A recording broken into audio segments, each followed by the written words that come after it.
Alright guys, what is up? We are in a game between Hermaios and Devilswrath. Let's hope this game doesn't take too long. If this game does start taking over, let's say, let's see, put it this way. If it looks like it's going to be a very long game, I'm just going to leave, and then you will never have seen the recording. Just because this map does tend to move toward very long games, though the Rock Shaper could go either way. Yeah, he's saving AP here. He could have gone and taken his bottom font. Instead, he saved up AP and he's in the middle of the map, so he could still move to this wild font on the top side of Hermaios.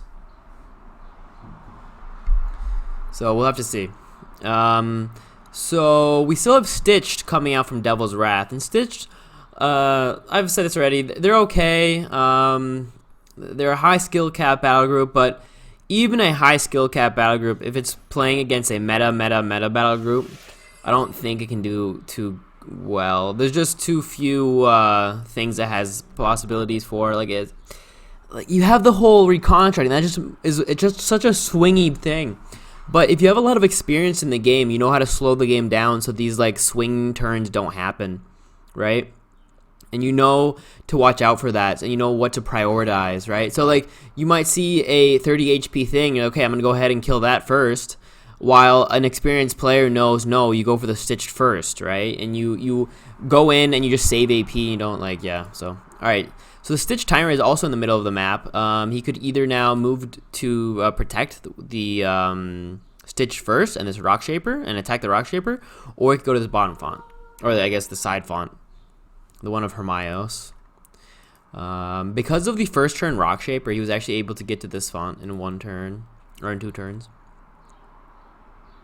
Now, whenever I see the Stitchling out, that means to me Serinda will be coming out as well soon. So, oh, he's moving though, so maybe not. Usually Serinda would be coming out. Oh, there he is. Okay, he just wanted the relic over here. That's all. Because he wanted the relic to be. Oh, now he's gonna. Okay, all right, not a bad idea. That was cool. So what he did there is he kills the Stitchling, right? So Serinda comes out. I'm like, hey, why are you moving it all the way over here? Because I thought you would want with Serinda to reconstruct. But instead, he had the Stitch first use the relocate, and then they reconstruct. So now we have this Blackguard that'll be able to help defend a bit better. We do have the Flame Fist also coming out.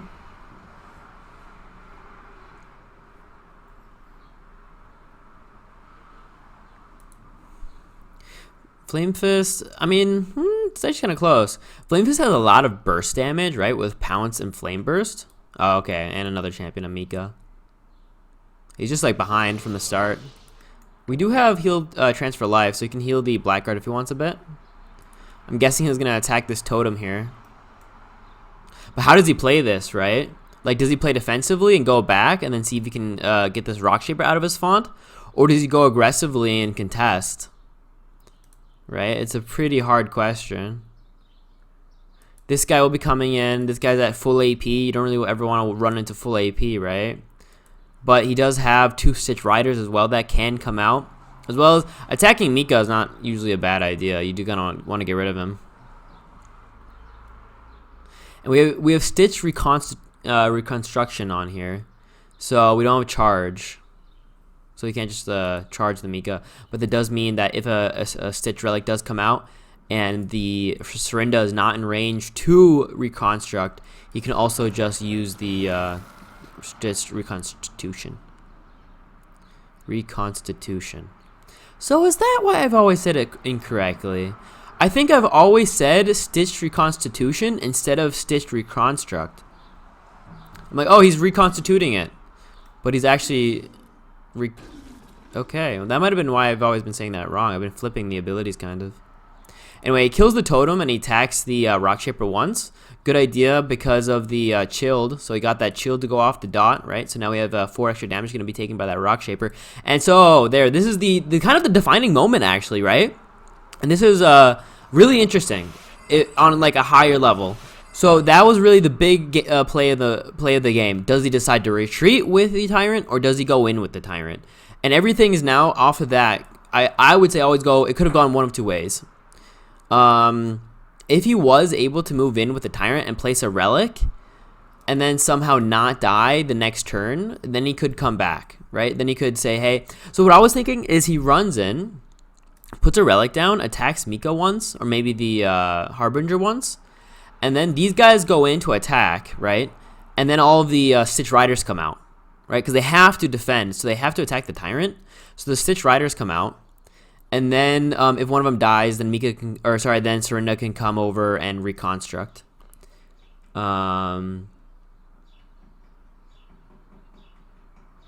But it looks like he's defending. So now the idea is for Hermaios. Like, now he has to be the one who's like choosing between one of two big things, right? You see him still thinking.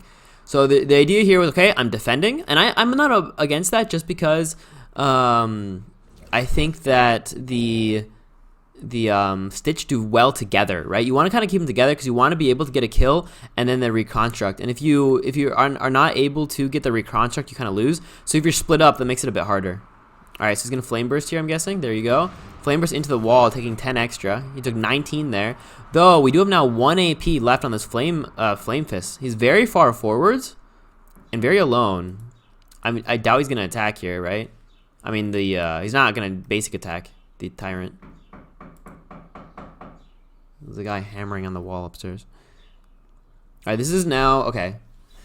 There could be a rock trap here. There could be a... Yeah, he healed for 3 because of the symbiosis. So 1, 2. With a Moby, he can double tap, right? And he has the Hunter Small, so we'll be doing 15 minus 1 is 28. 28 plus 10 is 38. 38 plus 1, 2, 3. He can hit attack twice as well. So he has the kill. I'm pretty positive. With all 3 of these guys attacking, so he will be attacking twice, he'll be attacking twice, he'll be attacking once. He has the kill on the flame fist, right? Like I said, 15 is 28. 28 plus 20 is 48. 48 plus 10 is 58. But there could be something here. Did he deploy last turn? I don't think so, right? Because he had the Mika. He deployed the turn before that, so he was at very low APs, or Nora. So he was at like 50 Nora on this turn right now. Ooh, okay. Decides not to go for the Flame Fist, instead going for this Rock Shaper. Rock Shaper you don't want to kill in one burst, though. Because of that Calcify, you can't really do that very well. It's very hard to one-shot the Rock Shaper. It's like almost impossible. Such a high base HP, and the Calcify makes it so... Alright, he's doing it. He's going for it at least. We have 15. No, minus 2. Alright, that's 60 minus 2 is 14. He can attack once for 1. It's not a kill though. He only has 1 damage. He needs another spell. And he wants to kill here now because he wants the Nora Globe. Right? He needs 2 damage. Is he in range? No. He's not in range. Eradicate doesn't help. No. I was gonna say Eradicate doesn't help. So the Rock Shaper will die to the Chilled. And we already saw the Flame Burst, meaning there will be no Flame Burst, the Tyrant into the Blackguard. Okay. So that's inhibit power, right? So now they're all distracted, they lose their upgrades, and now it's GG. And now it's GG.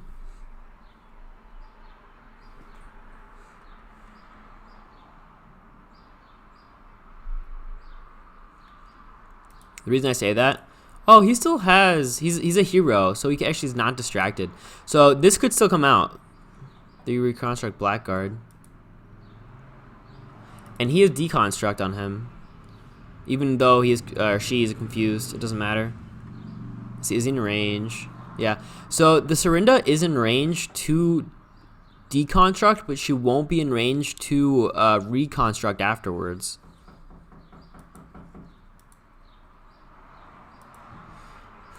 But yeah, with the now the Hunter Small is gone, so that's 2 less defense. The Stitch Symbiosis is still there though, so it's still pretty hard to basic attack the Tyrant. I wonder, is he in range? No. Yeah, 1 out of range, right? Good play here. So you see he can move 4 with the leap, and then pounce would be 5 spaces. So it's 1, 2, 3, 4, 5. Yeah. The Stitched first is actually 1 AP away to being pounced. And I believe if Hermaios were able to pounce, oh, now he's just gonna swap and pounce. Yeah, okay. So he's gonna pounce the Serinda anyway. Or sorry, the Stitch first. Yeah, pounce the Stitch first. But he does not have a double tap from the Harbinger. He's gonna have to use a spell here, like a Grimlick's Bane. Attack Grimlick's Bane is GG. There you go. Though there is the reconstruct coming out again, right? But yeah, yeah, he can reconstruct here, and he dies. Or no, he's not dead. Never mind. I was gonna say that he has the ranged attack, but because of confused, he doesn't. Remains can be reconstructed though to another blackguard. What's he doing here? Oh, okay. Oh, that kills him too. True. Alright, so killing the... Oh, he doesn't kill this one? How interesting. Or he doesn't make this one into the thing. So he actually makes the blackguard over here instead of down here, which is really weird to me. Because this one was safe, in a way. Right? The relic. So even if the relic were to die up here, he would have gotten the Nora Globe at the least. Now this relic is down here, so the Nora Globe will go over to Hermaios. So why not reconstruct the remains down here? Also, it would have been next to the Flame Fist. Why does he not want another blackguard down here? I don't get that. Like, there has to be a reason. Like, this was a very, like, black and white choice. You reconstruct this or you reconstruct this. And he chose the top one for some reason. That's so weird. I don't get it. Yeah, because now this Flame Fist can basic attack and then move into the Nora Globe to take it. And it's 10 Nora, right? I've said that before. Maybe, I guess, a reason why he could have made the reconstruct up here is because he wants to be able to move the blackguard to get this Nora Globe. But I feel like if you're behind like this, or not behind, but when you have so much pressure on you, you don't really want to go for the Nora Globe like this. Like, not if it's that far away. Like, yes, you do want to go for Nora Globes, but not if it's that far away, right? This is 4 spaces and 4 spaces back. That's a turn of AP, if not more, right? That's up 4, and then he's back here. So it's like... Who do you put that on? Not him. On the Harbinger, actually. He'll be dead. You can just take this. There you go. Exactly. Weird. Blackguard is not dead, though, which is good. He might be able to... 1, 2, 3, yeah. So this Fesh is actually in range to get deconstructed at the moment. By staying there. Because the Tyrant has 1-2 range. The Tyrant can attack once, and then Serinda can attack once. Why does he have 12 damage, actually? War Banner? What else? Plus... Oh, well, UD bonus, that's why. UD bonus. Yeah, so the UD bonus is 4 damage, but because it's split faction, it's 2. And then because you're ranged, you get only 1. Alright, so like I said, he can kill the Fesh and deconstruct it, or kill the Flame Fist. But he has to watch out if there's a trap here. So he wants to move back first with the Serinda, right? So whenever you're against SP, pro play by the way, whenever you're against SP and you have any assumption whatsoever that there is a rock trap, always move back with the champions first. There you go. That's why he does that. He doesn't move in with the blackguard. He moves back with the Serinda. There you go. So that's always how you play it, every time. Now I can deconstruct here. Yeah. Gets the kill. There could have also been a Whispers, but that's a bit less likely. Whispers has kind of come out of fashion. It used to be really big back in the day, but Whisper of the Mind has gotten out of fashion for a while now. It's just a bit too, I don't know, it's harder to like get a really good value out of it somehow. Like the distract is good, but usually you want to distract supports, not attacking champions. And what it does is it makes it so that you lose AP on your attacking. So he did it for the Nora Globe. Interesting. Alright, well, there's a Stitch remains down here now, but I believe these remains should be more safe now, right? So yes, and what I'm talking about here is yes, these remains will die to the Harbinger, but the Nora Globe will go over most likely to Devils.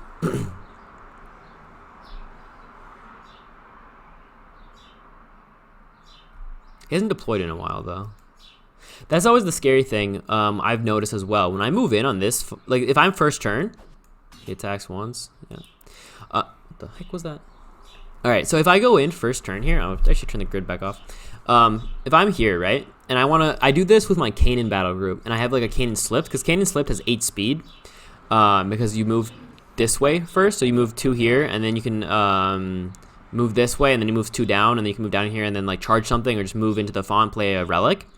So the slip, I've done this with a slip of like at least 2 or 3 times now in my Kanan battle group. Where is he in range? No. I was wondering if this blackguard was. And you can move down here and play a relic, but often whoever's down here will be playing champions up here, and this is a much closer distance from here to here than from here to here. So your reinforcements are much slower, as well as, so your first champion is here, let's say, your second champion is here, he goes down here and he goes up here, and then he has to wait up here alone, whatever champion it is, for like 3 or 4 turns. All right, Mika staying in the font here. Okay, I don't like that. I mean, like I said, deconstruct on the crest is gonna go off, though. He did get this Nora globe that I was talking about. I thought it was gonna be safe, but I guess not.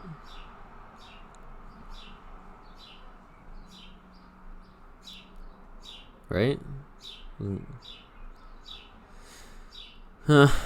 Hits, yeah, he hits the Stitch Remains and they got the Nora globe, exactly. The Fesh can be deconstructed. This helps a lot. This elite will help a lot with keeping the push going, right? He needs to, like, he's contesting, right? But if you're contesting, the scary thing about that is, like, all these champions are here to help defend. Also, the Skeleform is just going to jump onto the Harbinger and be really hard to get rid of. I wonder if he ever does that with the Tyrant as well. I don't think he can get a kill. He can kill the Woodland Portal if he wants, but I don't think he can kill this Skeleform. Also, well done by her Hermaios to move 1 more, because as you see, if he was here, he'd have 6. Yeah, he can now be Fuel Rage, but yeah, exactly, he's 1 out of range. So if the Harbinger was here, he wouldn't be 1 out of range, but now he is. So I don't know why he actually Fuel Rage there. Oh wait, he has 2. Oh, okay. So there's Vindictive, that's why. Vindictive meaning that he actually has a multi-attack, so he can still attack, never mind. Well, he tried. Yeah, this is the deconstruct again. He can run this way. This Nora globe should be his, pretty safe. He gets the charm, or the chilled. And this was an interesting game though, right? Like I was saying, there's like a big decision of, do I move the Tyrant in or do I not? And then the big decision was, do I have my Stone Shaper retreat and play a relic? So then I have to use a relic, which is no fun because that's 20 Nora at least, right? Or do I stay in with my Rock Shaper? And he decided to stay in with the Rock Shaper. And then it was a very close battle right here with the